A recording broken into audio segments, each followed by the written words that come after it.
వెళ్ళొస్తానండి. భోంచేసి వెళ్ళండి బావగారు. మా అన్నయ్య గారికి మీ భోజనాలు కావాలా ఏంటి? కావాలంటే అల్లుడికి కూతురికి వారే వండి పంపించగల సమర్థులు. మీ ఇంట్లో లేని భోజనాలు అక్కయ్య గారు అని నేను అన్నానా అన్నయ్య గారు? ఎంత మాట. అంతావాడి లీల. రండి బావగారు. అన్న వడ్డించాను అత్తయ్య. విసిరత మరే వకీలు చేస్తున్నట్టు వకీలు. ఆ పిల్లలతో తీసుకురమంటే ఈ పెద్ద కథ ఎలా బుద్ధి లేదు అంట.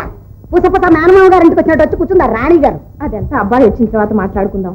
ముందు మీరు ముందు లేదు అక్కడ చదువుతావా? మీరు అసలే ఆకలికి ఆగలేరు అత్తయ్య. ఇలాంటి కోడళ్ళు కొడుకులు హయాంలో కాపురం చేసి కన్నా పస్తులు పడి చావడం మేలు. ఇదిగో కట్టుకుని మొగుడిని దిగమంది ఇది. తాళి కట్టిన మొగుడిని ఇంటికి రాకుండా చేసి ఇది సాగబా.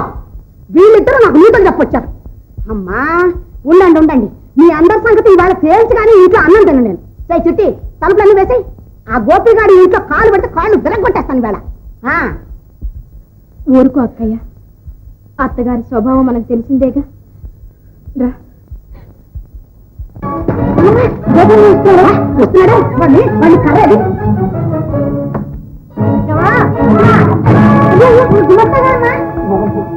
నువ్వా నువ్వెందుకు తగలంటావు? రాజు గారు రూమ్లో లేరమ్మా. అర్జెంటుగా సంతకాలు కావాల్సింది వచ్చాను. నేనే సంతకాలు ఇస్తున్నాను. అదిగో ఆ గదిలో ఉన్నారాయన, అక్కడ తగలడు.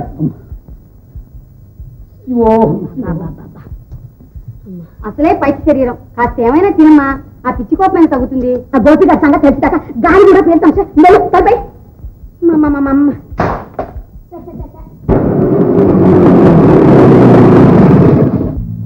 ఏం జరిగిందిరా?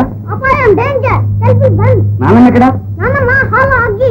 రాధపిల్లి పిల్లి మరి దారి గడ్డి దారి. రాపోదా ఎక్కడ దొరికారా రామదద్దు?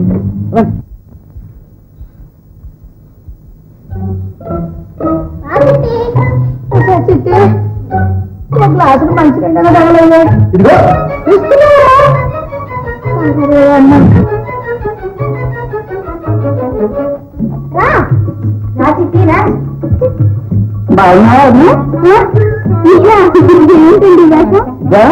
ఈ ఇంట్లో మగవాళ్ళందరూ మా అమ్మ ముందు ఇంతే. అరే ఆడవాళ్ళ చేతి తీస్తే అంతఃపురాలకు కళ వస్తుంది సుమా. మగాళ్ళ మొఖానికి కూడా. అదే అయ్యో బోధి వస్త్రాలు. అరే ఈ బొమ్మ చేత్తో రాసిందే. కాకపోతే ముక్కుతో రాస్తారా? బొమ్మలు ఇస్తే ఎంత పెద్ద ముక్కైనా అరిగిపోతుంది. అందుకే చిన్న ముక్కు ఇలా అయిపోయింది. ఈ ముక్కు సన్నబడ్డానికి చాకుతో చెక్కుగా ఉండదు.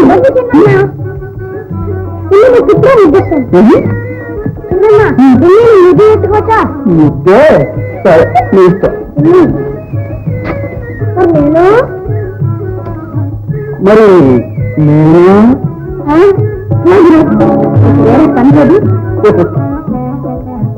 రాధా ఏంటి పాఠపురాణం బొమ్మలు? పాఠపురాణం కాదు, నిత్య నూతన చైతన్యం, హైందవ స్త్రీమూర్తి యొక్క త్రిగుణాత్మక త్రివర్ణ చిత్రాలు. రాధా ఇది యుక్తి కదూ?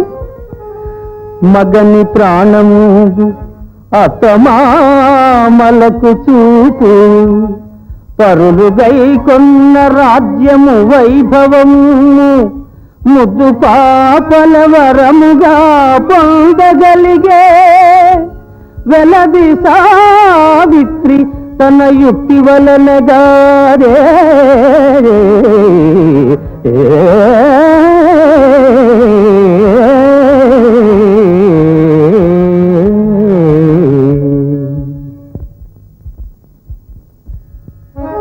చూడు ఇది భక్తి. నిండు కొలువున కీడిచి నీచమతులు వలువలూడిచి తలవంపు సలుపనల్స, ప్రజలు కీర్తింప పరువు కాపాడుకొనియే, కలికి ద్రౌపది తన భక్తి కథనగారే.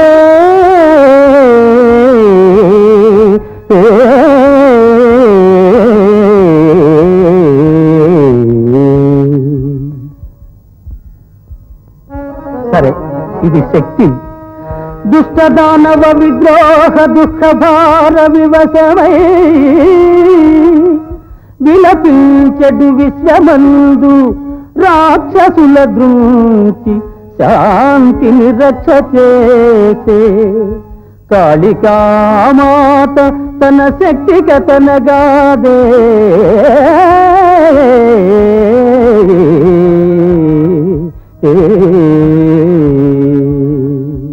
రాధా మాట మాట మనలో మన మాట మా అమ్మ కూడా ఈ కాళీహంసలోనిదే.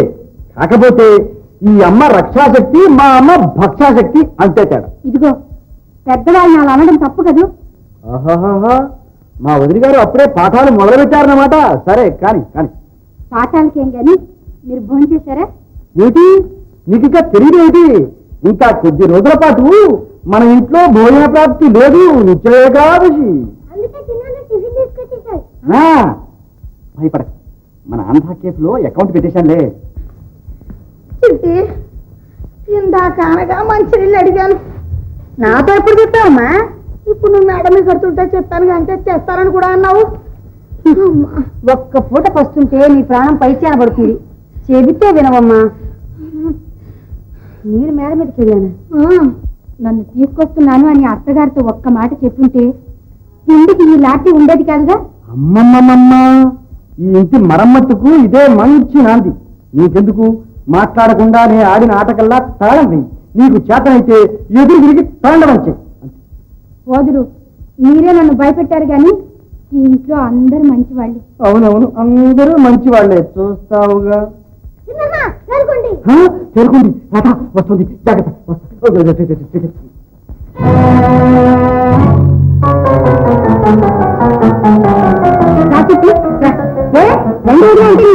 అయిపోతావా? సరే కానీ పెళ్లి కొట్టిన పట్టాలన్నీ తీసుకొచ్చావా? లోప ఏంటంటే కొన్ని కొట్టేశాడా మీ నాన్న? అన్నీ ఆ బీరోలోనే ఉన్నాయి, వెళ్ళి తీసుకో. ఏ కొత్త ప్రశ్న?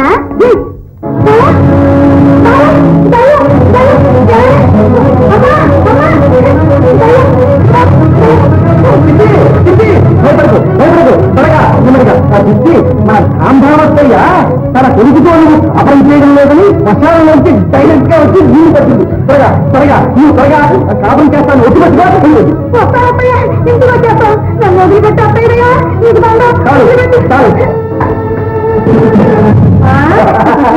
మీ ఇద్దరు భయపెట్టి నవ్వుతున్నారా? అసలు నువ్వు ఇంట్లోకి ఎలా వచ్చావమ్మా? చెప్తాను. చెప్పావులే చాడీలు. ఇదిగో రాధను చూసినా సిగ్గు తెచ్చుకో. భర్త వెళ్ళి అడగగానే వెంటనే వచ్చేసింది. నువ్వో 3 సంవత్సరాల నుంచి ఆ 8 గంటల బాగా మొత్తుకుంటున్నాడు. చిచ్చి అడగని చెప్తావు, సిగ్గుండక్కర్లా? రాధా, ఇదే ఏఆర్పి సిగ్నల్. తేలుకొండిపోయి మంటగప్ప వచ్చేస్తుంది. ఇది చిన్న ఉరుగుల వెలుపుల గాలివాన. రాబోయేది భూకంపం. కాస్త దూది తీసేయడం, ఫస్ట్ ఎయిడ్ బాక్స్ అంతా జాగ్రత్త పెట్టుకో. నేను వచ్చేస్తా, లేకపోతే నా వైపు బద్దలవుతుంది.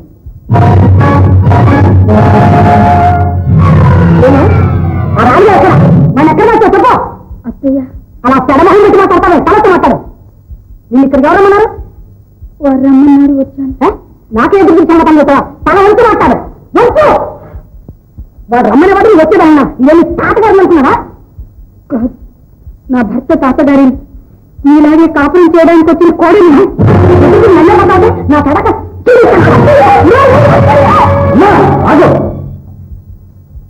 నా భార్య నేను రమ్మంటే నా ఇంటికి వచ్చింది.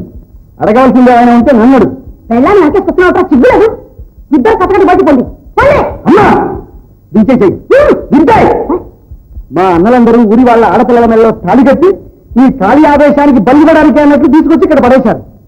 నేను రాధను పెళ్లాడింది అందుకు కాదు. నేను ఖాళీ అవుతా? నేను ఖాళీ అవుతావా? అవును, నేను ఖాళీయా? నాకు కోరిక వచ్చిందా? రే నువ్వు నీ పిల్లలతో ఒక క్షణం ఇంకా ఉండాలి లేదు. పండురా అదెక్కడికి? ఇల్లు విడిచిపోవాల్సిన కర్మ మాకేం పట్టింది? ఈ ఇల్లు మాది.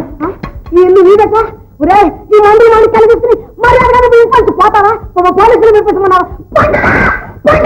శాంత, ఎవరిని ఇంట్లోంచి వెళ్ళగొడుతున్నావు? కన్న కొడుకు నేనా?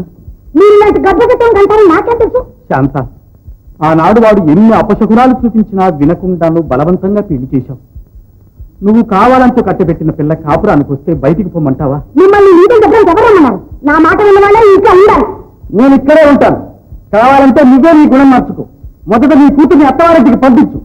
నీ కోడళ్లతో నువ్వు ఒక మనిషిలా ప్రవర్తించు. అప్పుడు నేను రాధ అందరము నిన్ను ఎత్తులు పెట్టుకుని పూజిస్తాం. లేదు ఇలా మహాకాళిలా చిండి వేస్తానంటావా? నీ ఆటలేది సాగవు, జాగ్రత్త. ఎవరితో మాట్లాడుతున్నావు అనేది కూడా మర్చిపోయావా? అమ్మనేనా మాట అనేది? ఉన్నమాట అంటే తప్పేమిటి వదిన? మా అమ్మగారు చేసే ఆర్భాటాలకు ఆవేశాలకు తట్టుకోలేక అన్నయ్య ఇంటికి రావడం కూడా మానేశాడు. దానివల్ల నీ మనసు ఎంత బాధపడుతుందో అమ్మకే తెలుసు. ఒత్తులు తాగే వాళ్లకు కత్తికోత నొప్పి అర్థం కాదు. ఇన్నాళ్ళు మిమ్మల్ని తీర్చి తిప్పి చేసింది ఇప్పుడు రాదు పడిపోతుంది. వారు ఏమన్నా సరే, ఏం చేసినా సరే కన్న తల్లి వారి కాళ్ళ మీద పడి ముందు క్షమాపణ వేడుకు. వదిన, నీ దేవుడు సృష్టించాడు వదిన. ముందు అత్తగారికి నమస్కరించండి. వెళ్ళు రాధా, నువ్వు కూడా. అత్తయ్య, మేము మీ బిడ్డలు. మీరంతా కలిసి నా మీద కష్టం సాధిస్తున్నారా? మా రాజు రానండి. ఇదిగో నచ్చి వీళ్ళకి ఈ రోజు అయితే ఇంకా తీయలేదు. నువ్వు కానీ రమణ కానీ వీళ్ళకి పాటుగా ఏమైనా పెట్టినట్టు తెలిసిందా? ముక్కకి నరికేస్తాం, జాగ్రత్త. అంతే.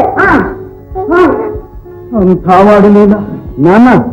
అంతా వాడు వేరంటూ ఇలా కళ్ళు మూసుకుని కూర్చున్నారు కానీ మీరు కాస్త చెయ్యి చేసుకుని మీరు ఏం చూపించి ఉంటే ఈ ఇల్లు ఎప్పుడో బాగుపడి ఉంది. అమ్మా లక్ష్మి, పులులు సింహాలు కోతులతో నిండిన ఈ సంసారపు సర్కస్ను చేతిలో కొరడాయినా లేకుండా నిర్వహించే సమర్థత నీ ఒక్కదానికే ఉంది తల్లి. ఎలాగైనా వాడికి కాస్త బుద్ధి చెప్పమ్మా. అంతా వాడి లేదా? ఇన్నేళ్లుగా ఈ కుటుంబంలో ఏ కలగ రాకూడదని పట్టుబట్టాను. అది రానే వచ్చింది. అది నా స్వంత బిడ్డ కన్నా ఎక్కువగా చూసుకుంటున్న నీ వల్ల రావట్లేదు. నా దురదృష్టం. వదిన, ఈ ఇంట్లో కాలు పెట్టగానే రాధకు జరిగిన అన్యాయం చూశావా? మహామారి మొదలైన క్షుద్రదేవతలు నాకు బలి ఇస్తావా లేక నిన్ను బలి తీసుకోమంటావా అని ఇంకరిస్తాయి. అప్పుడు మానవుడు దానికి భయపడి మొదట కోడిని, తరువాత మేకను, మరీ ముదిరిన తర్వాత యువబోతును అందిస్తాడు. ఆ రక్తదాహంతో మత్తెక్కిన అమ్మవారు ఆఖరికి ఆ మానవుల్లో పడిపోతుంది. అలా కాకుండా నీకు బలి కావాలి అయితే నన్ను నీవు అంటూ మొదటే మానవుడు అభినయించారంటే అప్పుడు అమ్మవారు అదిరిపోయి అక్కడే ఆగిపోతుంది. అమ్మకు బలి ఇచ్చి ఇచ్చి అందరూ ఇలా అయిపోయాం. అమ్మ మారకపోతే అన్నయ్య ఇంటికి రాదు. అందుకు రాధ నేను ఎన్ని కష్టాల పాలైనా సరే పర్వాలేదు. అయితే ఇదంతా నా కోసమే చేసావా గోపి? అవును, ఈ ఇంట్లో అందరూ నేను ఆలోచించే చేశాను. ఇప్పుడు నువ్వు చాలా పెద్దవాడు అయిపోయావు.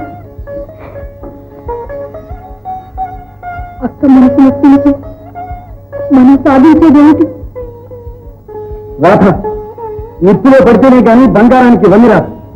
కలహం రేగితే గాని న్యాయం తేలదు. ఎవరేమనుకున్నా సరే మన మార్గాన్ని మార్చదు. ఎంత తొందరలో ఈ ఇంటిని స్వర్గంగా మారుస్తామో చూడు.